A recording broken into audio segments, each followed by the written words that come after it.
Hello there, I'm Lance, and welcome to Dozing Off.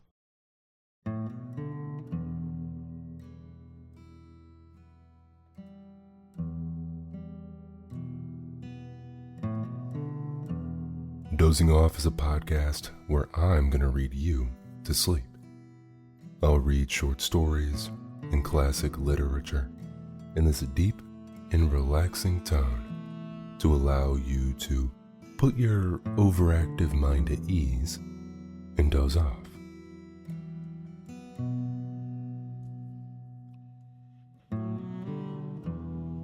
Tonight's story is a good one. I know there's some of you that like to listen just to hear me narrate these stories, and I appreciate you too, and I think I got a good one for you. This one is called A Love Knot by W.W Jacobs. And I was trying to think over of a way to explain this story for you. It's kind of like a humorous short story, but it's kind of like, I don't know, it's like comical entanglements and misunderstandings in a courtship. That was pretty ominous. I know that doesn't help at all, but this is a great story. I really enjoyed it. And I appreciate you being here tonight and making dozing off a part of your bedtime routine. Without further ado, fluff up your pillow, pull the comforters up, close your eyes, and here we go.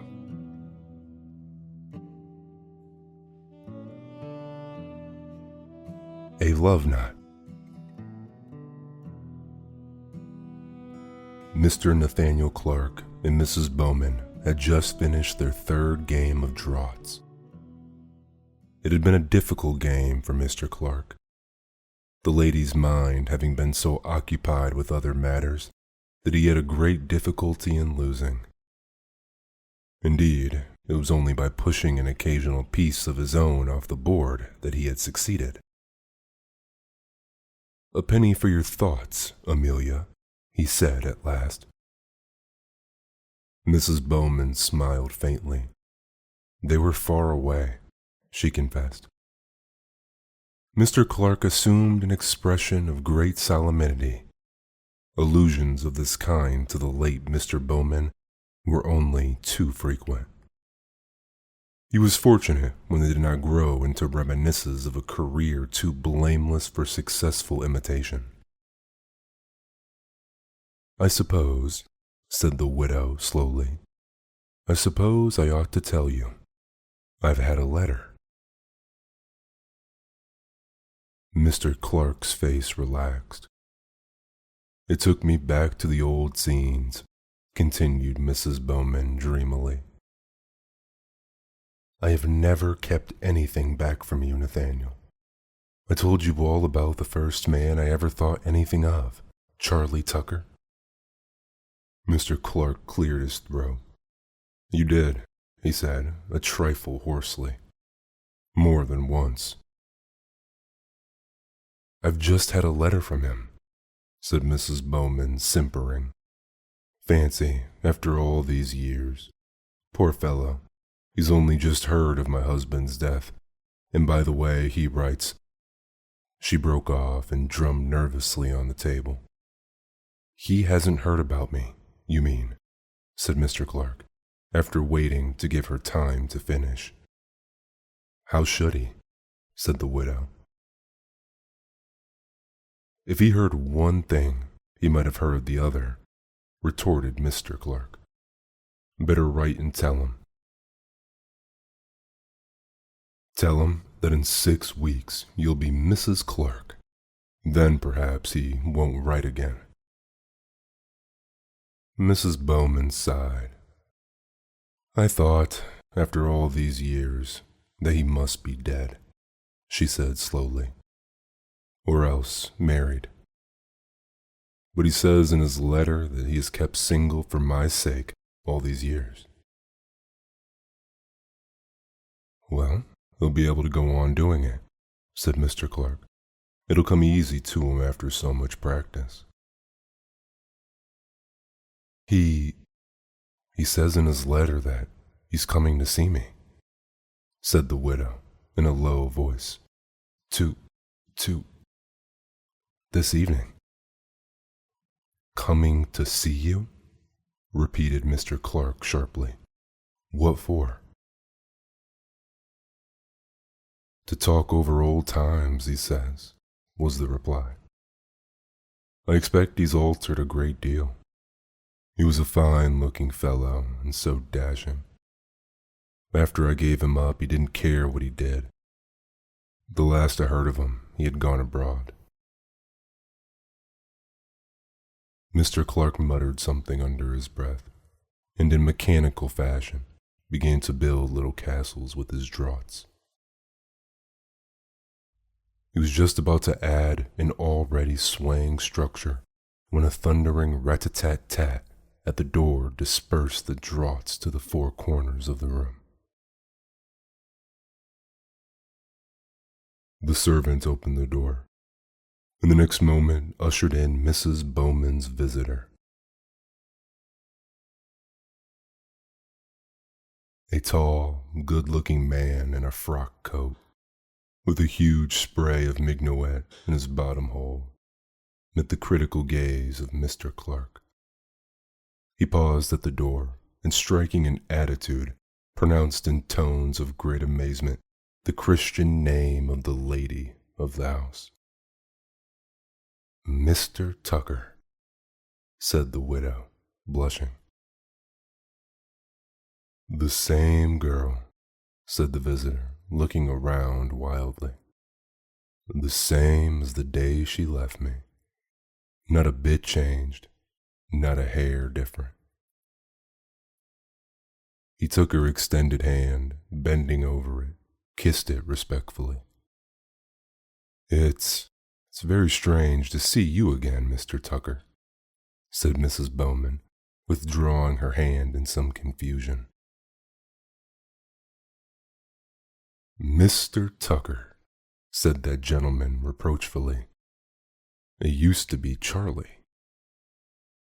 Mrs. Bowman blushed again, and with a side glance at the frowning Mr. Clark, called her visitor's attention to him and introduced them. The gentleman shook hands stiffly. Any friend of yours is a friend of mine, said Mr. Tucker with a patronizing air. How are you, sir?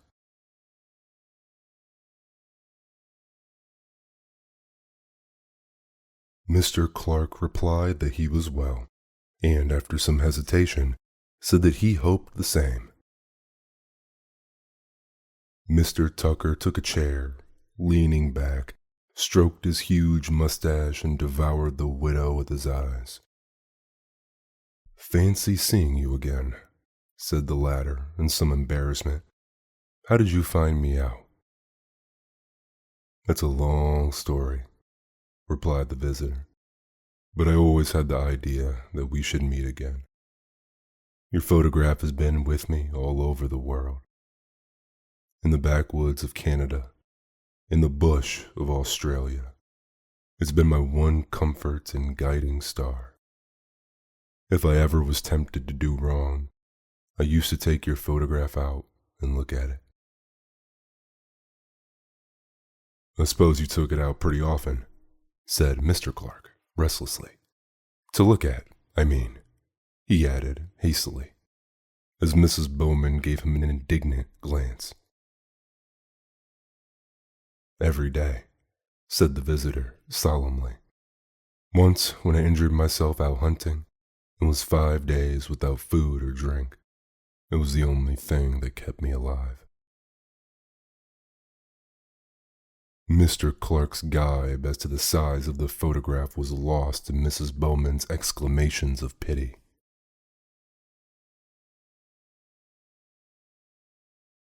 I once lived on 2 ounces of gruel and a cup of milk a day for 10 days, he said, trying to catch the widow's eye. After the 10 days, when the Indians found me, I was delirious, continued Mr. Tucker in a hushed voice. And when I came to my senses, I found that they were calling me Amelia.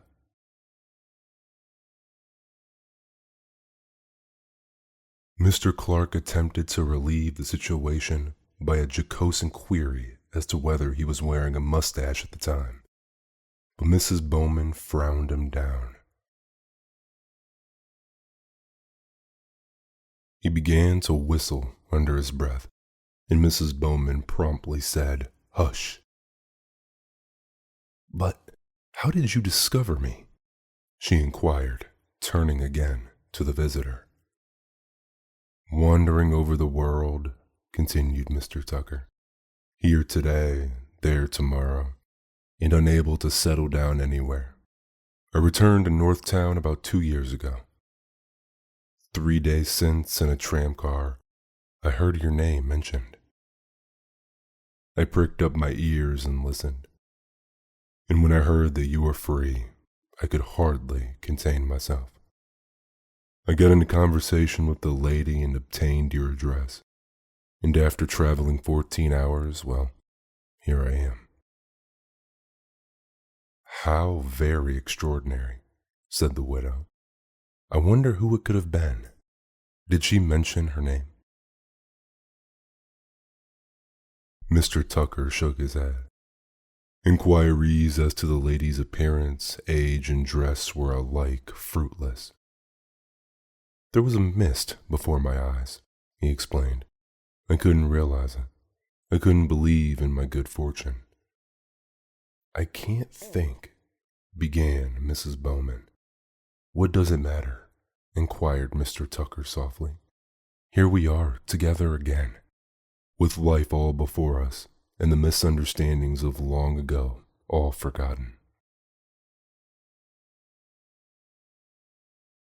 Mr. Clark cleared his throat preparatory to speech, but a peremptory glance of Mrs. Bowman restrained him. "I thought you were dead," she said, turning to the smiling Mr. Tucker. "I never dreamed of seeing you again." "Nobody would," chimed in Mr. Clark. "When do you go back?" "Back?" said the visitor. "Where?" "Australia," replied Mr. Clark, with a glance of defiance at the widow. "You must have been missed a great deal all this time." Mr. Tucker regarded him with a haughty stare. Then he bent towards Mrs. Bowman. "Do you wish me to go back?" he asked impressively. "We don't wish either one way or the other," said Mr. Clark, before the widow could speak. "It don't matter to us." "We," said Mr. Tucker, knitting his brows and gazing anxiously at Mrs. Bowman. "We? We're going to be married in 6 weeks' time," said Mr. Clark. Mr. Tucker looked from one to the other in silent misery. Then, shielding his eyes with his hand, he averted his head. Mrs. Bowman, with her hands folded in her lap, regarded him with anxious solicitude. "I thought perhaps you ought to know," said Mr. Clark. Mr. Tucker sat bolt upright and gazed at him fixedly. "I wish you joy," he said, in a hollow voice. "Thank you," said Mr. Clark. "We expect to be pretty happy." He smiled at Mrs. Bowman, but she made no response. Her looks wandered from one to the other, from the good-looking, interesting companion of her youth to the short, prosaic little man who was exulting only too plainly in his discomfort. Mr. Tucker rose with a sigh. "Goodbye," he said, extending his hand. "You're not going yet," said the widow. Mr. Tucker's low breath, "I must," was just audible. The widow renewed her explanations. Perhaps he's got a train to catch, said the thoughtful Mr. Clark. No, sir, said Mr. Tucker. As a matter of fact, I've taken a room at the George Hotel for a week, but I suppose I'd better get back home again. No, why should you? Said Mrs. Bowman, with a rebellious glance at Mr. Clark. Stay and come in and see me sometimes and talk over old times. And Mr. Clark will be glad to see you, I'm sure. Won't you, Mr. Clark? I shall be delighted, said Mr. Clark, staring hard at the mantelpiece. Delighted. Mr. Tucker thanked them both, and after groping for some time for the hand of Mr. Clark, who was still intent upon the mantelpiece, pressed it warmly and withdrew. Mrs. Bowman saw him to the door, and with a low voice in which Mr. Clark caught the word afternoon, ensued. By the time the widow returned to the room, he was busy building with the draughts again.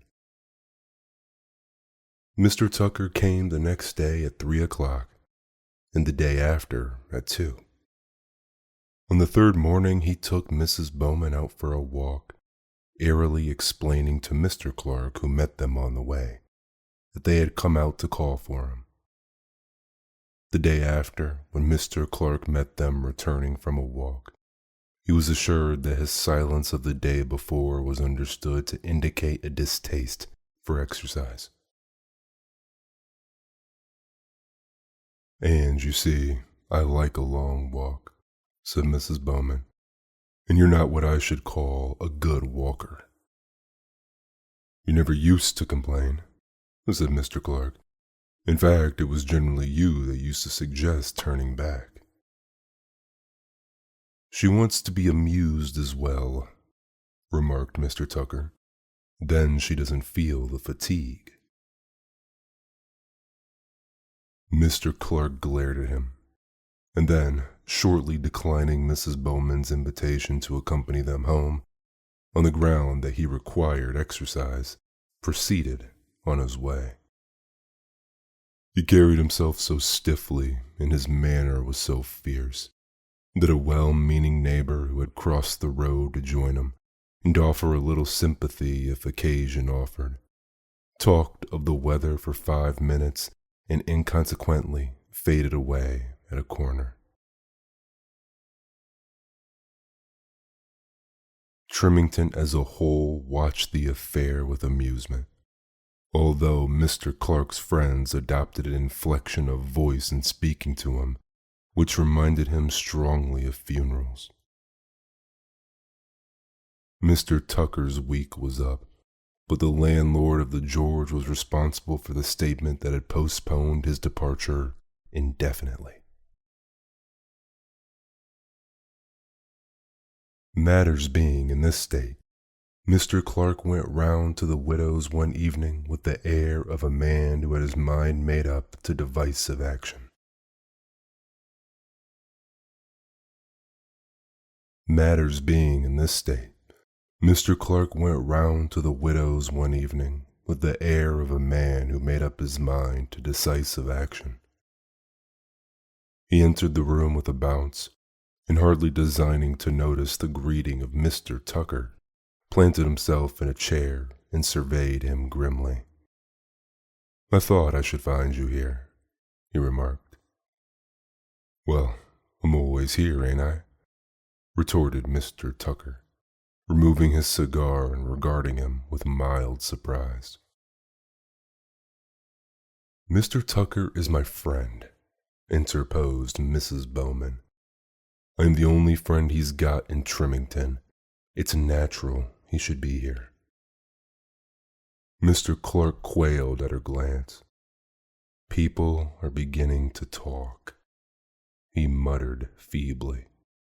Talk, said the widow, with an air of mystification belied by her color. And what about? Mr. Clark quailed again, About, about our wedding, he stammered. Mr. Tucker and the widow exchanged glances. Then the former took his cigar from his mouth and with a hopeless gesture threw it out into the grate. Plenty of time to talk about that, said Mrs. Bowman after a pause. Time is going, remarked Mr. Clark. I was thinking, if it was agreeable to you, of putting up the banns tomorrow. There's no hurry, was the reply. Marry in haste, repent in leisure, quoted Mr. Tucker gravely. Don't you want me to put 'em up? Demanded Mr. Clark, turning to Mrs. Bowman. There's no hurry, said Mrs. Bowman again. I want time to think. Mr. Clark rose and stood over her, and after a vain attempt to meet his gaze, she looked down at the carpet. I understand, he said loftily. I'm not blind. It isn't my fault, muttered the widow, drawing patterns with her toe on the carpet. One can't help their feelings. Mr. Clark gave a short, hard laugh. What about my feelings? He said severely. What about the life you've been spoiled? I couldn't have believed it for you. I'm sure I'm very sorry, murmured Mrs. Bowman. And anything that I can do, I will. I never expected to see Charles again, and it was so sudden. It took me unawares. I hope we shall still be friends. Friends? Exclaimed Mr. Clark with extraordinary vigor. With him? He folded his arms and regarded the pair with a bitter smile. Mrs. Bowman, quite unable to meet his eyes, still gazed intently at the floor. You have made me the laughingstock of Trimington, pursued Mr. Clark. You have wounded me in my tenderest feelings. You've destroyed my faith in women. I shall never be the same man again. I hope that you will never find out what a terrible mistake you've made.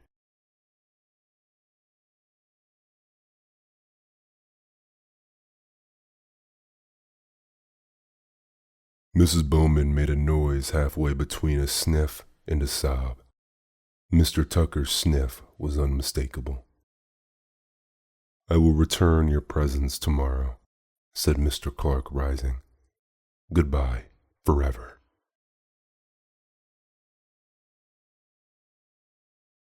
He paused at the door, but Mrs. Bowman did not look up. A second later, the front door closed and she heard him walk away rapidly. For some time after his departure, she preserved a silence which Mr. Tucker endeavored in vain to break. He took a chair by her side, and at the third attempt managed to gain possession of her hand. I deserved all he said, she cried at last. Poor fellow. I hope he will do nothing desperate. No, no, said Mr. Tucker soothingly. His eyes were quite wild, continued the widow. If anything happens to him, I shall never forgive myself. I've spoilt his life. Mr. Tucker pressed her hand and spoke of the well-known refining influence a hopeless passion for a good woman has on a man. He cited his own case as an example.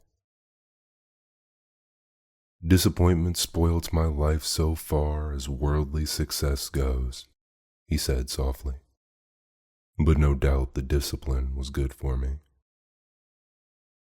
Mrs. Bowman smiled faintly and began to be a little comforted. Conversation shifted from the future of Mr. Clark to the past of Mr. Tucker. The widow's curiosity as to the extent of the latter's worldly success remaining unanswered by reason of Mr. Tucker's sudden remembrance of a bear fight. Their future was discussed after supper. and the advisability of leaving Trimington considered at some length. The towns and villages of England were at their disposal. Mr. Tucker's business, it appeared, being independent of place. He drew a picture of a life in a bungalow with modern improvements at some seaside town. And the cloth having been removed, took out his pocketbook and, extracting an old envelope, drew plans on the back.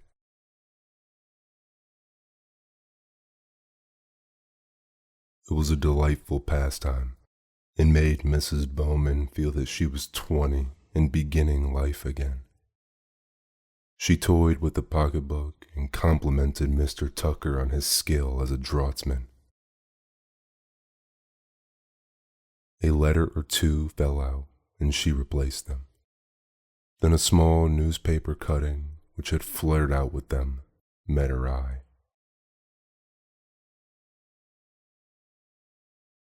"A little veranda with roses climbing up it," murmured Mr. Tucker, still drawing, "and a couple of—" His pencil was arrested by an odd, gasping noise from the window.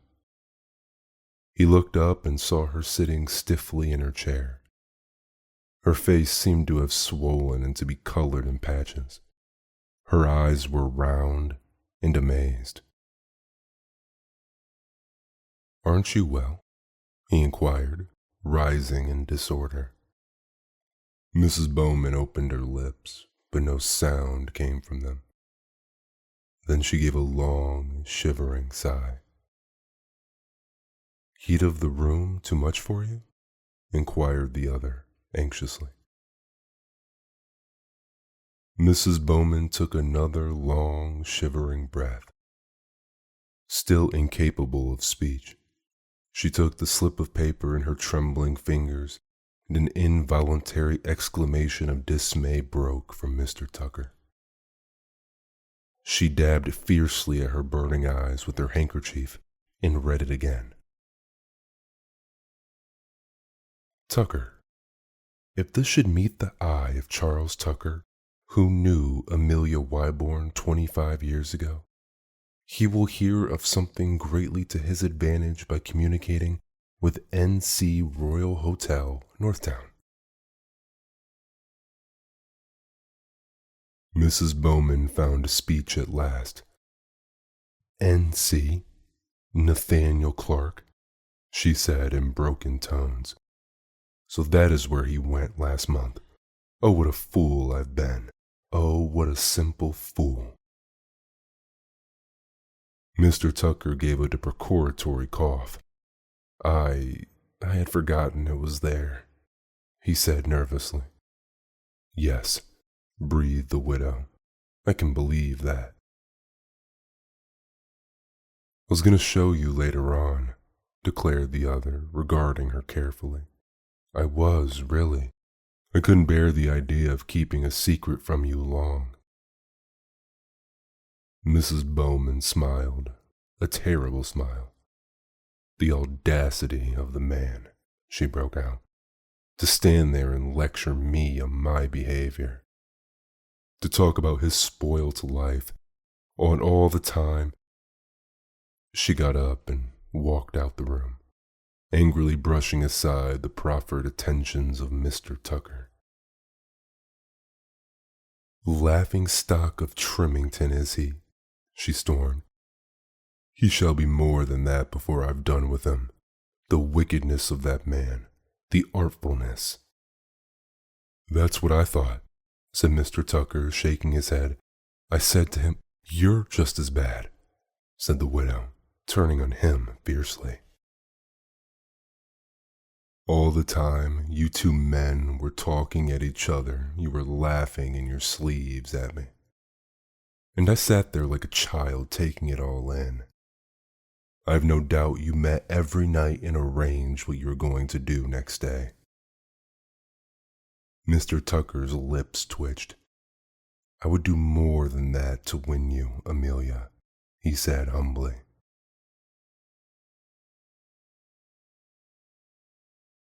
"You'll have to," was the grim reply. Now, I want to hear about all this from the beginning, and don't keep anything from me, or it'll be worse for you. She sat down again and motioned him to proceed.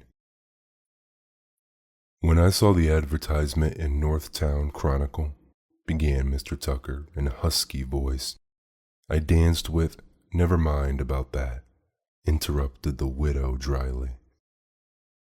I went to the hotel and saw Mr. Clark, resumed Mr. Tucker, somewhat crestfallen. When I heard that you were a widow, all the old times came back to me again. The years fell from me like a mantle. Once again I saw myself walking with you over the footpath to Cooper's farm.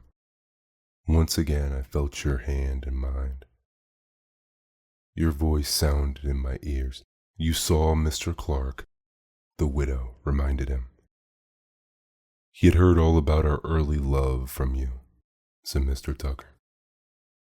And as a last desperate chance for freedom, he had come down to try and hunt me up and induce me to take you off his hands. Mrs. Bowman uttered a smothered exclamation. He tempted me for 2 days, said Mr. Tucker gravely. The temptation was too great and I fell. Besides that, I wanted to rescue you from the clutches of such a man. Why didn't he tell me himself? Inquired the widow. That's just what I asked him, said the other. But he said that you were too much fond of him to give him up. He's not worthy of you, Amelia. He's a fickle. He's got his eye on another lady. What? Said the widow with sudden loudness. Mr. Tucker nodded mournfully. Miss Hackbutt, he said slowly. I saw her the other day, and what he can see in her, I can't think. Miss Hackbutt? Repeated the widow in a smothered voice. Miss... She got up and began to pace the room again. He must be blind, said Mr. Tucker positively. Mrs. Bowman stopped suddenly and stood regarding him. There was a light in her eye which made him feel anything but comfortable. He was glad when she transferred her gaze to the clock. She looked at it so long that he murmured something about going. Goodbye, she said. Mr. Tucker began to repeat his excuses, but she interrupted him. Not now, she said decidedly. I'm tired. Good night. Mr. Tucker pressed her hand. Good night, he said tenderly. I'm afraid the excitement has been too much for you. May I come round the usual time tomorrow? Yes, said the widow. She took the advertisement from the table and, folding it carefully, placed it in her purse. Mr. Tucker withdrew as she looked up.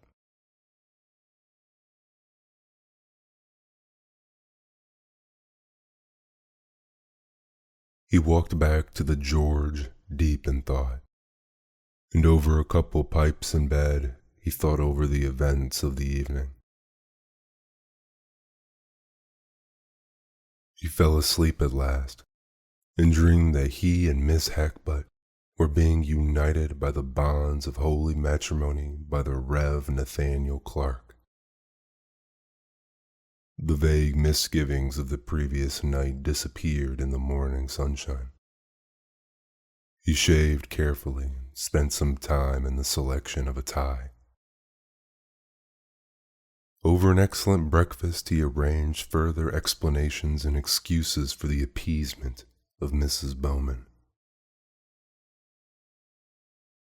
He was still engaged on the task when he started to call on her. Halfway to the house, he arrived at the conclusion that he was looking too cheerful.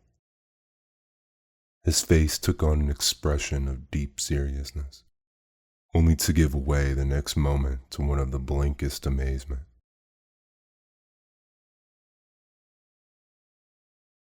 In front of him, and approaching with faltering steps, was Mr. Clark, and leaning trustfully on his arm the comfortable figure of Mrs. Bowman. Her brow was unruffled and her lips smiling. "Beautiful morning," she said pleasantly as they met. "Lovely," murmured the wondering Mr. Tucker, trying but in vain to catch the eye of Mr. Clark. "I've been paying an early visit," said the widow, still smiling. "I surprised you, didn't I, Nathaniel?" "You did," said Mr. Clark in an unearthly voice. "We got talking about last night," continued the widow, "and Nathaniel started pleading with me to give him another chance. I suppose that I am soft-hearted, but he was so miserable. You were never so miserable in your life before, were you, Nathaniel?" "Never," said Mr. Clark in the same strange voice. "He was so wretched that at last I gave way," said Mrs. Bowman with a simper. "Poor fellow, it was such a shock to him that he hasn't got back his cheerfulness yet."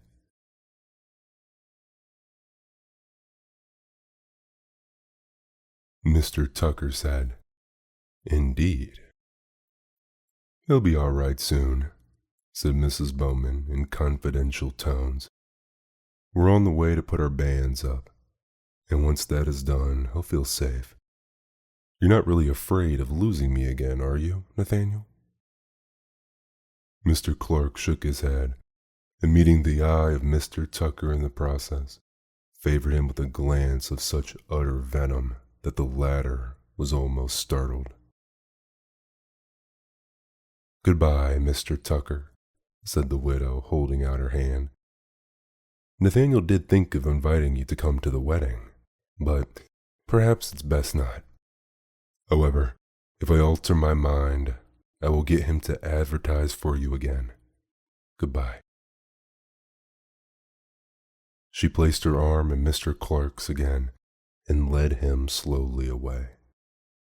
Mr. Tucker stood watching them for some time, and then, with a glance in the direction of George, where he had left a very small portmanteau, he did a hasty sum of comparative values and made his way to the railway station. If you are still awake, yo, what a good story that was. That is not how I thought that was going to end. I don't know why. Maybe this is just me and my messed up thinking. But I thought for sure she was going to go kill him or something. But I just was trying to picture in my mind Mrs. Bowman standing there with her arm in Mr. Clark's and what Mr. Tucker must have been feeling. What a great story. Thank you so much for being here, and sleep well tonight. See you soon.